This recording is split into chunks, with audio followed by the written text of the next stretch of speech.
DG शाइनमा password बिर्सनुभयो? चिन्ता नलिनुहोस्। सबैभन्दा पहिला डिजी शाइन एप खोल्नुहोस् र अनेबल टु लगइनमा ट्याप गर्नुहोस्।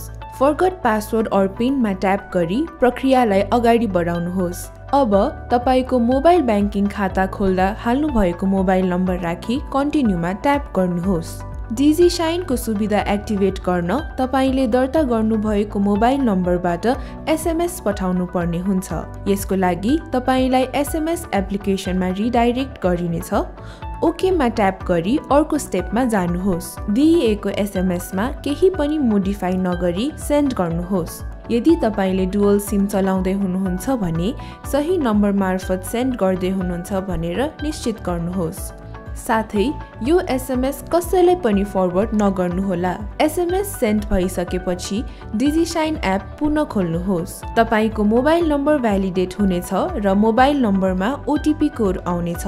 ओटीपी कोड राखी कन्टिन्यूमा ट्याप गर्नुहोस्। त्यसपछि ब्याङ्क खाता नम्बर राख्नुहोस् र कन्टिन्यूमा ट्याप गर्नुहोस्। आफ्नो जन्म मिति राखी कन्टिन्यूमा ट्याप गर्नुहोस्। दिइएको नियम अनुसार नयाँ पासवर्ड सेट गर्नुहोस् र कन्टिन्यूमा ट्याप गर्नुहोस्। नयाँ 4 अङ्क ट्रान्ज्याक्सन पिन नम्बर हाल्नुहोस् र कन्टिन्यूमा ट्याप गर्नुहोस्। यसरी तपाईको मोबाइल ब्याङ्किङ अर्थात् डिजी शाइनको पासवर्ड सफलतापूर्वक चेन्ज हुनेछ। Shine Resunga Development Bank Limited. Shine for your shining light.